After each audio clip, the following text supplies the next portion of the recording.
नमस्कार। न्यूज 24 बिहार झारखंड देख रहे हैं आप। मैं हूं आपके साथ सबा शाहिद शेख। बिहार में एनडीए की सरकार तो बन गई है, लेकिन अभी फ्लोर टेस्ट बाकी।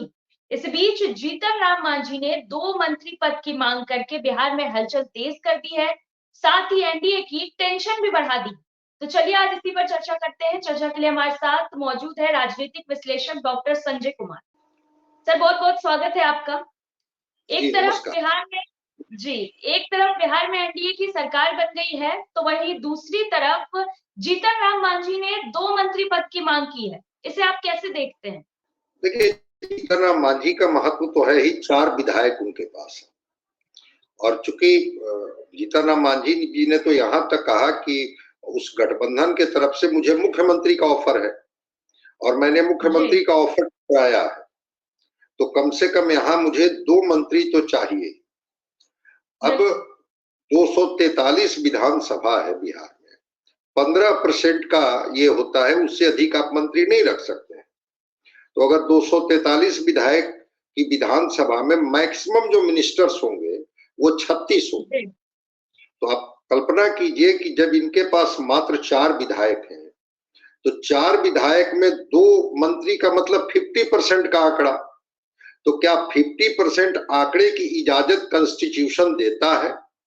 तब तो मंत्रियों की संख्या जो है वो 50% होनी चाहिए कि जितने हैं 243 का आधा देख लीजिए, 122 मंत्री होने चाहिए। तो देखिए, इस मांग में कम नहीं है, क्योंकि कोई भी गठबंधन हो, और गठबंधन में ठीक है कि चीजें उस तरह से कभी कभी प्रेशर में लोग निर्णय लेते हैं, लेकिन ऐसा भी नहीं कि हमको 2 मंत्री दे दीजिए हमको। उसके बाद दूसरी बात उन्होंने जो एक और महत्वपूर्ण बात कही, उन्होंने कही कि जो निर्दलीय विधायक होते हैं जी, उनको अच्छा विभाग मिल जाता है। भाई, विभाग होता है, अच्छा विभाग और मनचाहा विभाग क्या होता है। तो मनचाहे विभाग की बात वो कर रहे हैं। यहाँ तक तो बात हमें समझ में आती है कि ठीक है, राजनीति में दावेदारी करने का अधिकार सारी पार्टियों को है, लेकिन उस दावेदारी में ये कहना कि हमें मुख्यमंत्री का ऑफर उधर से मिला है, ये थोड़ा सा डाउटफुल लगता है।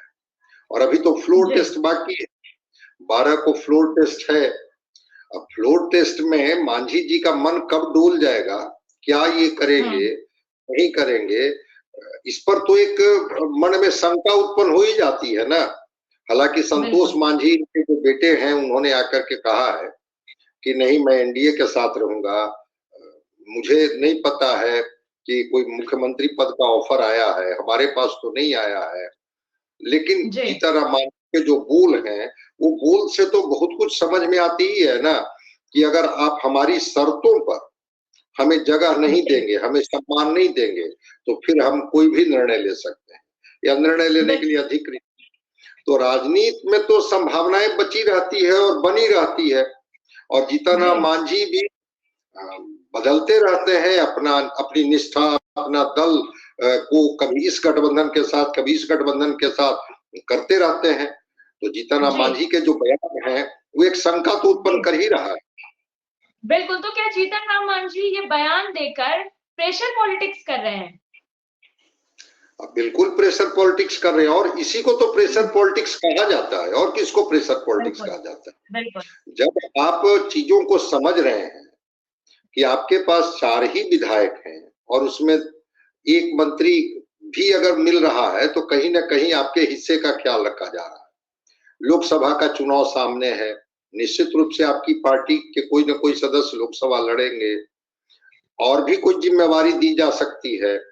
लेकिन इसके बाद भी अगर ये 2 मंत्री की बात करके प्रेशर पॉलिटिक्स की तरफ तो इशारा कर ही दिए हैं। इन्होंने तो और भी एक चीज की है, इन्होंने शराबबंदी पर भी एक अपना बयान दे दिया है कि शराब नीति की समीक्षा होनी चाहिए। मतलब गुजरात मॉडल बिहार में भी होनी चाहिए।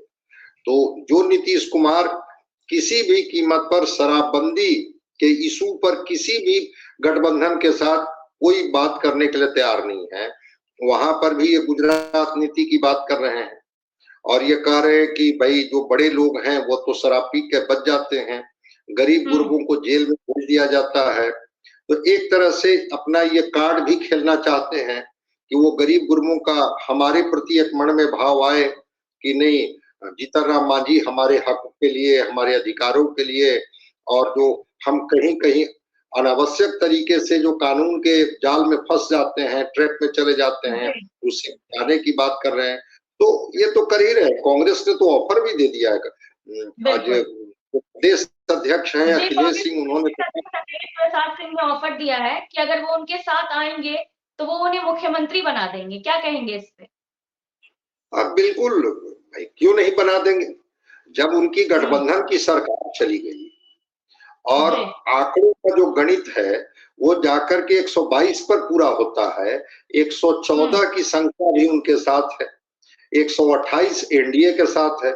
जैसे ही जीतन राम मांझी इधर आते हैं, ये 114 से 118 पर हो जाएंगे और वो 128 से 124 पर आ जाएंगे। तो 4 ही की जरूरत उनको न पड़ेगी। तो 4 के लिए तो वो गणित भाग कर ही सकते हैं। तो हुआ है ऐसा। बगल का राज्य झारखंड है, जहां पर निर्दलीय विधायक भी मुख्यमंत्री बन गए हैं, जिनके पास मात्र एक विधायक थे। दिल्ली में जो सरकार बनी है, देवगौड़ा की सरकार, इंद्र कुमार गुजराल की सरकार, चंद्रशेखर जी की सरकार, इनके पास मेंबर ऑफ पार्लियामेंट की संख्या कितनी थी? और उस स्थिति में भी बाकी पार्टियों ने समर्थन दिया है। तो जीतन राम मांझी को प्रलोभन दिया जा रहा है। अब उस प्रलोभन को नकार लेता है या नहीं लेता है, ये तो जीतन राम मांझी बताएंगे। लेकिन हाँ, जीतन राम मांझी का तो कहना है कि उन्हें पद और पैसे की कोई लालच नहीं है। उन्होंने मुख्यमंत्री की कुर्सी तक एक्सेप्ट नहीं की। पद और पैसे की कोई लालच नहीं है तो फिर ये पद की बात क्यों कर रहे हैं? बिल्कुल, वो खुद कहते हैं कि अगर पद और पैसे के लालच नहीं है तो फिर ये पद, मंत्री क्या होता है? पद ही तो है। तो आप कह रहे हैं ना कि हमारे 4 विधायक हैं, उसमें 2 लोगों को पद मिलनी चाहिए, तो फिर ये पद की बात क्यों कर रहे हैं? और फिर उस पद के तरफ इशारा क्यों कर रहे हैं कि हमको हाँ मुख्यमंत्री का पद ऑफर किया जा रहा है? तो मांझी जी कह भी रहे हैं और नकार भी रहे हैं। इनकी तो अपनी ही बातों में कंट्राडिक्शन दिख रहा है। अगर आपको पद चाहिए तो कहिए कि हाँ हमें पद चाहिए ताकि हम अपने लोगों का भला कर सकें, लेकिन ये पद मांग भी रहे हैं और कह रहे हैं कि हमें पद नहीं चाहिए। ये तो अपने आप में उनकी ही बात में अपना कंट्राडिक्शन दिख रहा है। जी, नीतीश कुमार जब एनडीए में शामिल हो गए थे तो तेजस्वी यादव ने उसके बाद एक बयान दिया था कि असली खेल अभी बाकी है। तो क्या ये असली खेल अब होने वाला है? जीतन राम मांझी ने जो बयान दिया ये उसकी तरफ इशारा है क्या? देखिए, राजनीति में अब कोई ऐसा सिद्धांत, मूल्य और विचारधारा नहीं रह गई है जहां लोग अडिग रहते हैं। सत्ता का समीकरण बनाने के लिए निष्ठा लोग बदल देते हैं, फिर उनकी भाषा बदल जाती है, उनके तर्क बदल जाते हैं। तो फ्लोर टेस्ट अभी तो स्पीकर को लेकर के ही अविश्वास प्रस्ताव है। अब इसीलिए तो मंत्रिमंडल का विस्तार नहीं किया जा रहा है। मंत्रिमंडल के आज मंत्रियों का विभाग बांट दिए गए, लेकिन मंत्रिमंडल का विस्तार होगा तो कौन विधायक नाराज हो जाएंगे, कौन खुश हो जाएंगे, कौन उस दिन बीमार पड़ जाएंगे जिस दिन फ्लोर टेस्ट होगा। तो जो उपस्थित रहेंगे सदन में तो वही ना या तो विश्वास के पक्ष में मतदान करेंगे या विश्वास के पक्ष में मतदान करेंगे कि हाँ ये जो स्पीकर है इनके पक्ष में हमारा विश्वास है, विश्वास मत देते हैं। हमको इन पर अविश्वास है तो विश्वास के ये लिए मतदान करते हैं। तो फ्लोर टेस्ट के दिन कब कौन किसके मन में क्या चल रहा है और कहां से कौन प्रलोभन आ जाएगा, इन्हीं जेडीयू के एक विधायक हैं गोपाल मंडल, वो क्या क्या बोल रहे हैं आप भी सुन रही होंगी। उनकी भाषा ठीक है, उनको लोग बहुत गंभीरता से नहीं ले रहा है, लेकिन वो बहुत कुछ करके जा रहे हैं। तो जेडीयू के विधायक जब इनके नियंत्रण में नहीं है, उनको नहीं मना किया जा सकता है कि भाई आप इस समय जब अभी फ्लोर टेस्ट बाकी है तो अभी आप क्यों इस तरह की भाषा में और इस तरह का बयान आप क्यों लगातार दे रहे हैं। तो बाकी कौन विधायक कब कहां क्या कर लेंगे और सत्ता का समीकरण किधर चला जाएगा। अगले साल नवंबर में बिहार विधानसभा का चुनाव है, अभी हम लोग फरवरी में बात कर रहे हैं। तो 1.5 साल का टर्म है ना, 1.5 साल की सत्ता जिनको लगेगी कि उसी पाले में मिल सकती है तो कोई निष्ठा बदल सकते हैं। इसलिए अब राजनीति में सबाजी एक चीज मैं आपको कहूंगा, निष्ठा जैसी कुछ नहीं रह गई है। हाँ भी डिसिप्लिन या जो कुछ डर है वो मामला तो है। अभी देख नहीं रही है बगल के झारखंड में कंफर्टेबल मेजोरिटी के बाद लोगों को हैदराबाद पहुंचाया गया। लगा कि भाई यहाँ रहेंगे तो विधायकों को तोड़ दिया जाएगा। तो कौन विधायक किनके संपर्क में है, वो कोई पार्टी उनकी है, लेकिन उस पार्टी से कब बगावती तेवर अपना लेंगे, कब उनको लगेगा कि पार्टी में हमको सम्मान नहीं दिया जा रहा है, और कब किधर चले जाएंगे। तो तेजस्वी जी कह रहे हैं, वो तो एक मनोवैज्ञानिक दबाव बनाने के लिए कह रहे हैं, लेकिन अगर हो सकता है कि कुछ विधायक उनके संपर्क में होंगे, इस आधार पर बोल रहे हैं, तो फ्लोर टेस्ट हो जाने दीजिए, तभी कहा जा सकता है कि हाँ तेजस्वी जी जो है वो एक मनोवैज्ञानिक दबाव बनाने के लिए ऐसा बोल रहे थे। और फ्लोर टेस्ट में ही कुछ गड़बड़ी दिख जाती है तो हम लोग कहेंगे कि हाँ तेजस्वी जी सही बोल रहे हैं। तो देखना होगा, थोड़ा इंतजार करना होगा, संभावना से इनका कुछ भी नहीं किया जा सकता है। जी, लगातार जीतन राम मांझी को जो ऑफर मिल रहे हैं, तो क्या उनका मन डोल सकता है या इसका कोई समाधान निकलेगा? उनका मन हमेशा डोलते रहता है। अब ऑफर तो एनडीए को देनी है ना, और ऑफर कहां तक जीतन राम मांझी को एनडीए देगी और कब तक देगी, इसके बारे में नहीं कहा जा सकता। इसके पहले वो तो महागठबंधन में थे, और महागठबंधन में थे, और नीतीश कुमार जी जो थे वो क्या क्या जीतन राम मांझी जी के बारे में बोले थे सबको पता है। और वो महागठबंधन छोड़ करके एनडीए में कितना दिन पहले एनडीए में आए हैं। अब एनडीए में भी उनका मन डोल जाएगा तो फिर उधर जा सकते हैं।